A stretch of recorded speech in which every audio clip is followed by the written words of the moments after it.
오늘도 값없이 베풀어 주신 하나님의 끝없는 은혜를 누리며 승리하는 꿈미래 모든 분들이 되기를 소망합니다. 당시 사람들은 질병을 낫게 해주는 신, 또 자연재해의 재해를 피하게 해주는 신, 또 농작물이 잘 자라게 해주는 신 등 신들이 여러 가지가 있었어요. 그래서 당면한 문제가 있으면 그 문제를 해결해 줄 수 있는 신들을 따로따로 찾아갔던 거지요. 그러나 시인은 오직 하나님만이 참 신이시고 위대하시다고 고백하며 주님의 길을 가르쳐달라고 기도하고 있습니다. 이는 문제 해결은 오직 하나님만이 하실 수 있다라고 하는 믿음의 고백인 거죠. 시인은 주님만을 경외하며 예배하리라고 다짐하는데 이는 하나님이 자신을 죽음에서부터 구원해 주실 분이라고 하는 확신이 있었기 때문입니다. 시인은 다른 데로 눈을 돌리지 않았습니다. 그는 오직 하나님 한 분만을 바라보았던 거죠. 그런데 지금도 이 신앙생활을 하는 사람들 가운데에서도 다른 존재에게 눈을 돌리는 경우가 있어요.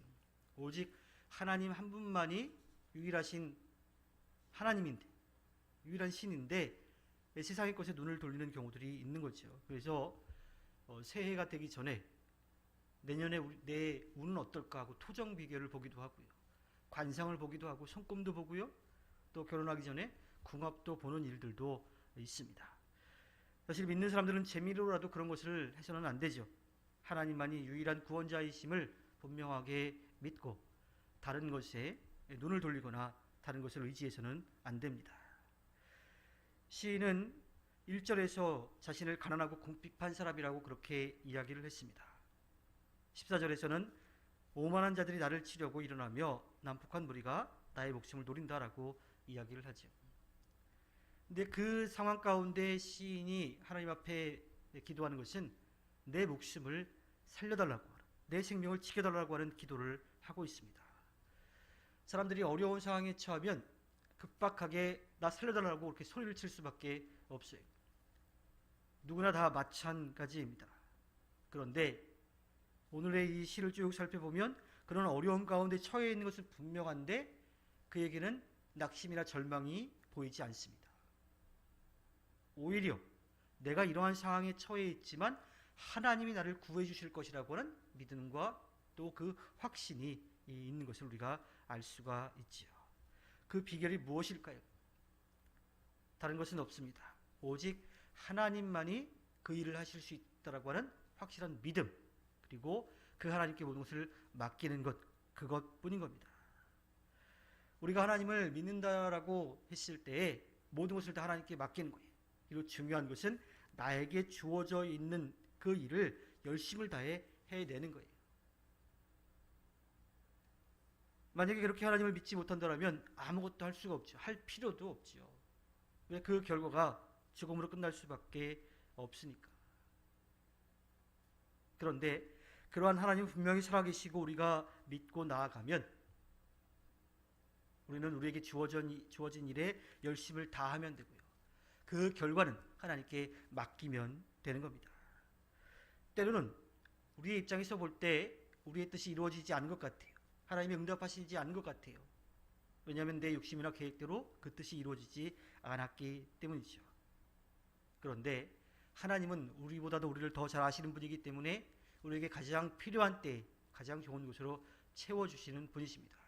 그렇기 때문에 하나님께 맡기며 기도하며 나아갔을 때 또 그 일을 위해 우리가 최선을 다했을 때에 그 결과는 하나님께 맡기는 거고 또 그 결과에 감사하며 살아가야 합니다. 우리가 시인에게 배워야 할 또 인생의 지혜가 있다면 그것은 하나님께 언제나 엽젓는 거예요. 하나님, 이러한 상황인데 제가 어떻게 하는 게 좋을까요? 하고 하나님 앞에 기도하며 맡기며 나아가는 거지요. 시인은 11절에서 주님의 길을 가르쳐 주십시오라고 기도합니다. 어쩌면 되게 쉬운 기도 같아요. 평범한 기도 같아요. 그런데 굉장히 어려운 일이.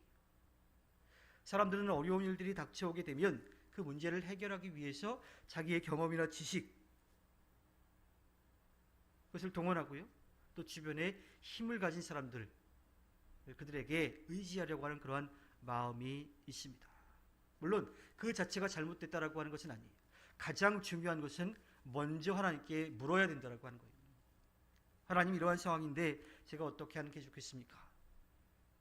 하나님의 지혜를 저에게 알려주시기를 원합니다 하고 기도하는 것, 그것이 먼저가 되어야 되는 거예요. 그런데 우리는 하나님을 믿는다라고 하면서도 하나님께 묻지 않고 내 경험이나 지식 또 내 주변에 힘을 가진 자들에게 의지하려고 하는 마음이 먼저 앞선다라고 하는 거예요. 또 그렇게 하나님을 먼저 의지하지 않는 이유도 있어요. 어떤 경우에는 하나님이 말씀하실 것이 뻔해. 근데 나는 그거보다는 이게 더 좋을 것 같아. 하나님께 몇 주면 하나님이 하지 말라고 하실 것 같아. 근데 나는 이게 나에겐 더 필요한 것 같아 하는 그러한 마음 때문에 하나님 앞에 기도하지 못하는 경우가 있어요. 무엇을 뜻하냐면 뻔히 보이는 거죠. 잘못된 건데 나는 하고 싶고 나는 갖고 싶고, 그러니 하나님은 그렇게 하지 말라고 하실 테니까 기도하지 않는 경우도 있다라고 하는 겁니다. 우리는 분명하게 하나님 앞에 기도해야만 합니다. 주님의 뜻을 이루어 주십시오. 근데 실제로 삶에서 그러지 못하는 거예요. 기도도 그렇게 소리를 내어 하지만, 또 찬양도 그렇게 하지만 실제로는 우리의 마음속에서 내 욕심을 먼저 채우려고 하는 그러한 마음들이 있는 거지요. 때로는 주님의 뜻이 정말 이루어질까 봐 걱정하는 경우도 있습니다. 그러나 오늘 주님의 길을 가르쳐달라고 하는 시인은 그 말이 빈말이 아니었어요. 그냥 지나가는 말이 아닙니다. 그는 주님의 가르침을 진심으로 따르겠다라고 말하죠. 주님께 가르침을 청하고 또 그 가르침대로 살아가려고 합니다. 그렇기 때문에 그는 그 죽음의 문턱에 와 있는 그 상황 가운데에서도 담대하게 하나님 앞에 기도할 수 있었던 거고요. 또 그 다음을 기대할 수 있었던 겁니다. 우리의 삶도 마찬가지입니다. 세상적인 것이 아니라 온전히 하나님의 뜻을 구할 때 우리 안에 참된 기쁨과 감사 그리고 평안이 있게 됩니다. 우리가 하나님의 뜻을 따를 때 가져야 될 가장 중요한 마음 자세는 조급증을 버리는 거예요. 난 지금 당장 이게 이루어져야 되는데 하나님은 왜 내 기도에 응답하시지 않는지 하는 그러한 조급증은 버려야 합니다. 어떤 때는 뜻한 바가 잘 이루어졌을 때 그때도 그냥 그것으로 만족하고 끝나면 안 돼. 그것을 통해서 하나님께서 우리들에게 기대하시는 바가 있기 때문이죠. 또 때로는 우리의 생각, 우리의 계획대로 이루어지지 않은 것 때문에 절망하거나 낙심할 필요도 없습니다. 뜻한 바가 이루어지지 않는다고 안달하지 않아도 돼요. 왜냐하면 모든 때는 하나님께서 정하시고 또 하나님께서 이끌어 가시기 때문입니다. 상황을 내 기준에 맞추려고 바꾸려고 하는 것, 그 때를 막 당기려고 하는 것, 이것은 우리의 욕심에 지나지 않습니다. 하나님의 때를 기다리며 또 하나님의 그 발걸음에 우리의 발걸음을 맞춰 가며 살아가면 우리는 언제나 어떠한 상황 가운데서도 하나님께 감사하며 살아갈 수 있게 되지요.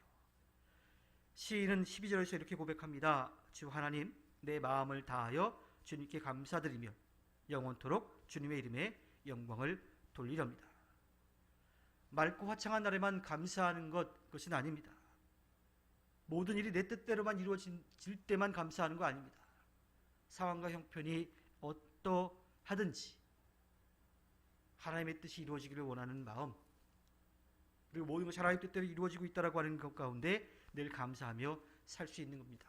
물론 우리가 막 뭔가를 이루기 위해서 열심히 준비하고 노력했는데 그 결과가 좋지 않다면 그거 가지고 기뻐할 사람이 누가 있겠어요? 마음이 좀 한동안 그 실패한 것 때문에 후유증에 휘달릴 수도 있습니다. 하지만 실패를 고통으로만 기억한다라고 하면 우리는 인생의 한때를, 아주 중요한 때를 허비하고 만 겁니다. 우리가 온전히 하나님의 뜻을 기대하고 소망한다라면, 그때를 기다린다라면 실패는 그저 실패로 끝나지 않아요. 실패는 우리의 그 실수를, 또 실패를 더욱더 나은 것으로, 더욱더 큰 것으로 바꾸어갈 수 있는 절호의 기회가 되는 것이죠. 우리는 실패를 통해서 더 나은 모습으로 나아갈 수 있기 때문입니다. 앞으로 우리의 삶에 후회보다는 감사가 많아지기를 바라고요. 원망보다는 은혜를 즐기며 살기를 바라고, 미워하기보다는 사랑하며 살기를 바랍니다. 하나님의 뜻을 우리가 믿고 따른다면 하나님께서 우리들에게 선물로 주신 하루하루를 감사함과 기쁨으로 살아낼 수가 있습니다. 하나님께서 허락해 주신 오늘 하루를 살아갈 때 우리에게 가장 좋은 곳으로 채워주시는 하나님을 믿고 나아가 승리하는 꿈미래 모든 분들이 되기를 주님의 이름으로 부탁드립니다. 기도하겠습니다.